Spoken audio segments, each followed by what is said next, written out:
কয়েক দশকের মধ্যে সবচেয়ে ভয়াবহ সংঘাত। ভারতের ৩২টি বিমানবন্দরে ১৫ই মে পর্যন্ত বেসামরিক বিমান চলাচল বন্ধ ঘোষণা।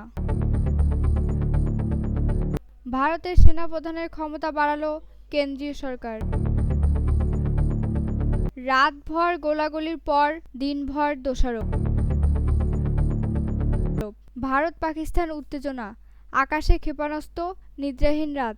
IMF পাকিস্তানকে পুরস্কৃত করেছে, জম্মু ও কাশ্মীরের মুখ্যমন্ত্রী ক্ষোভ প্রকাশ।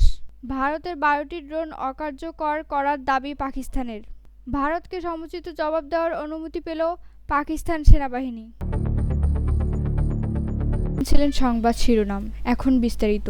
তবে তার আগে অনুরোধ থাকবে ভিডিওটি একটি লাইক এবং কমেন্ট করে জানিয়ে দিন আজকের এই ভিডিও সম্পর্কে আপনার মূল্যবান মতামত। আর অবশ্যই এই ভিডিওটি আপনার ফেসবুক সোশ্যাল মিডিয়ায় শেয়ার দিয়ে ছড়িয়ে দিন।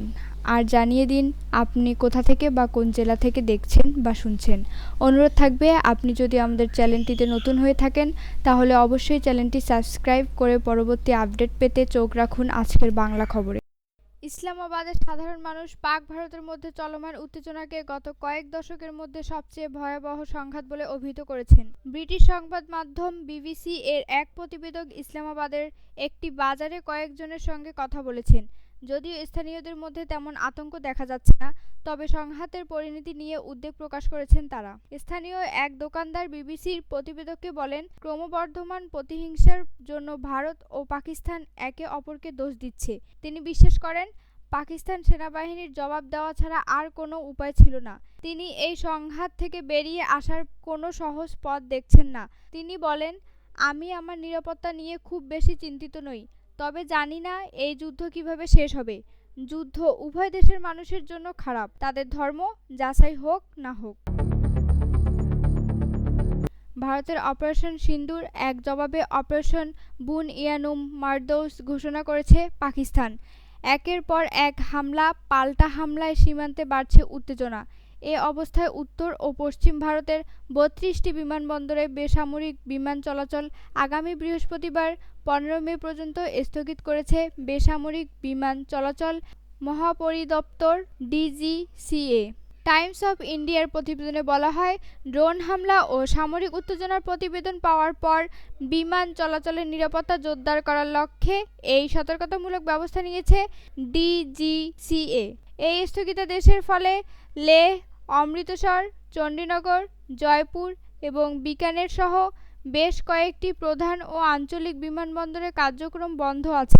অভ্যন্তরীণ বিমান চলাচলে ব্যাপক বিঘ্ন সৃষ্টি হয়েছে। বাতিল করতে হয়েছে শত শত ফ্লাইট, আবার কিছু ফ্লাইট অন্য রুটে সরিয়ে নিতে হয়েছে। বিমানবন্দর বন্ধের পাশাপাশি দিল্লি ও Mumbai flight information region FIR এর মধ্যে 25টি air traffic service ATS route segment স্থগিত করেছে DGCA।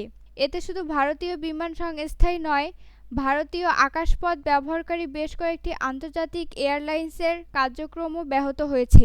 Air India, Indigo, Vistara ও স্পাইস জেট সহ অন্যান্য বিমান সংস্থাগুলো ভ্রমণ সতর্কতা জারি করেছে।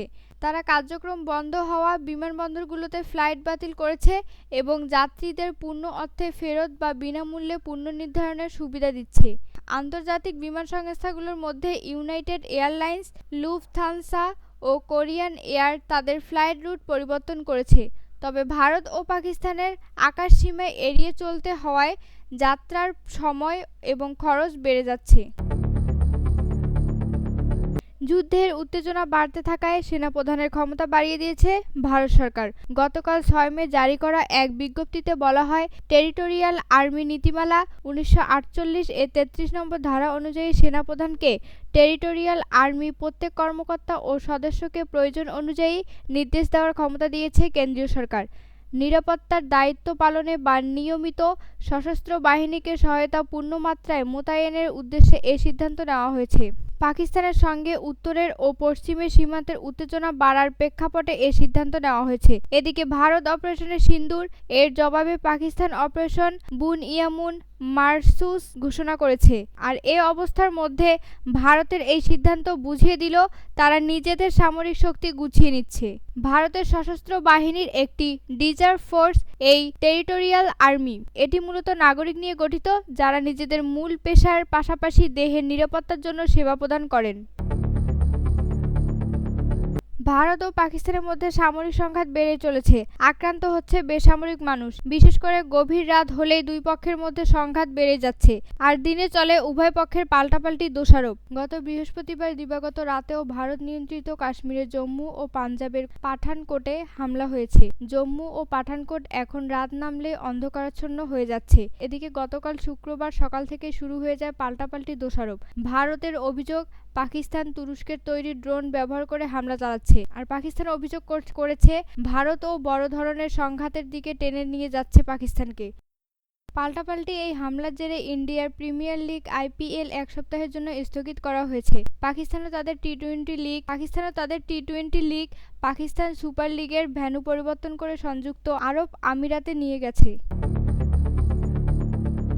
বৃহস্পতিবার কাশ্মীর লক্ষ্য করে ছোড়া হয়েছিল ক্ষেপণাস্ত্র। মানুষ রাত কাটিয়েছে রাস্তায়। পাকিস্তানের সঙ্গে লাগোয়া সীমান্ত এলাকা থেকে জনসাধারণকে সরিয়ে নিচ্ছে ভারত। ভারতের অনেক শহরের মানুষ এখন গ্রামে চলে যেতে চাইছে। ভারতের জনপ্রিয় সংবাদ মাধ্যম দ্য ওয়ারের ওয়েবসাইট ব্লক করে দেওয়া হয়েছে। ভারত নিয়ন্ত্রিত জম্মু কাশ্মীরের একটি দোকানে দাঁড়িয়েছিলেন আকিব। এটা গত বৃহস্পতিবার সন্ধ্যার ঘটনা। তখন আকাশে দেখতে পান ক্ষেপণাস্ত্র উঠছে।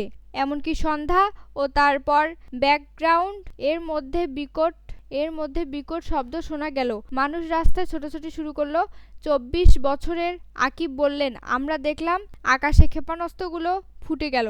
এদিকে ইন্টারনেট নেই। আমরা জম্মুতে এমন দৃশ্য কখনো দেখিনি। শুধু আকিব নন, এমন আতঙ্কজনক মুহূর্ত এপার ওপার দুই পারের কাশ্মীরের মানুষেরাই পার করছে। তাদের জন্য রাতগুলো এখন নিদ্রাহীন। আকাশে উড়ে ড্রোন, ক্ষেপণাস্ত্র।